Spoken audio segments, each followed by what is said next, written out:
Yeah, hi, Scott Orlin with CINEMA-Magazin. The new Richard-Linklater film, Everybody Wants Some. One of the stars of the movie you're going to meet for the very first time, Wyatt Russell.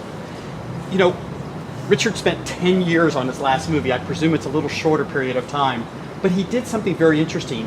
He gathered all his actors first, kind of as like a workshop before he actually wrote the script. What was that process like for you? It was incredible because all of the people that he got and gathered were so great and their talents were like astronomical that I think getting any group of creative people, 12 people into a room where we can work on the story, work on your character, it became such a giving experience that everybody would give to each other. And so by that process, you can only make it better when you have great people involved.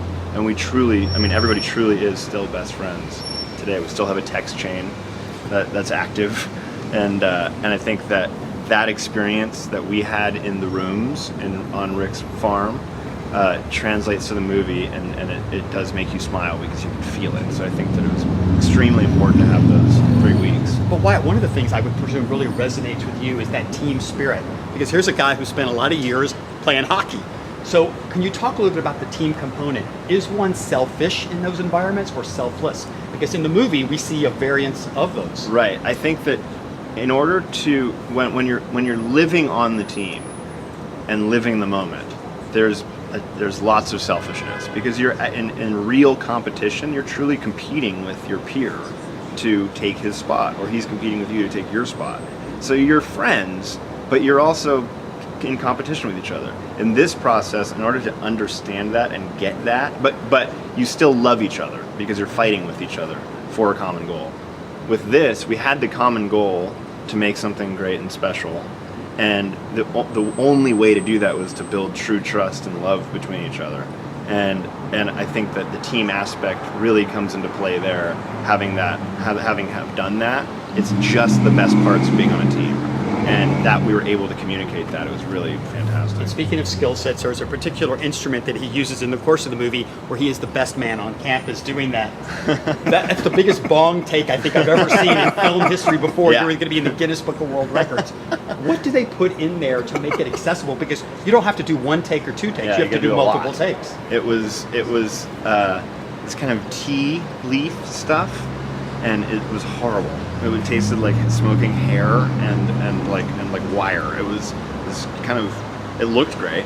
It looked just like weed, but it was really like tea leaf, kind of like, you know, gross stuff. Now, if this gentleman looks familiar to you, you may think, oh, you know his mother and his father, but also he used to live in Germany when he played hockey. Yeah. And I think that is actually pretty fascinating. Mm-hmm. What was it experience? You're one of the few actors who actually has lived in Germany. Yeah. What was it like learning the language, the culture? Yeah, ich wohne in Timmendorfer Strand for ein Jahr. It was incredible. It was the way for me to see the world through my sport, and people really appreciated the sport in Germany in a way that was unique, because it wasn't like hockey here. It's like almost, it has a soccer football vibe to it, with the drums and the excitement and just the party that's surrounding it. It was maybe the 2 best years of my life. Where in Germany were you? In Timmendorfer Strand. So it was like about half an hour from Lübeck and an hour north of Hamburg on the North Sea. And when I got to Germany, my team was on a road trip to France. I spent about a week in my room just learning German because I couldn't figure out how to do anything. I couldn't buy cell phone minutes, so I just like spent a week with Rosetta Stone, just like ironing out like the basics, and then spoke with a woman who owned a pie shop and a Vietnamese man who owned a Chinese restaurant, and we spoke German together, and they were the ones kind of leading me down my German lingual path. Das ist gut, which is about the extent of my German, sadly. But I cannot thank you enough. Thank Wyatt, you very congratulations. much. Best of luck with the movie. Thank you. Mr. Scott, until next time.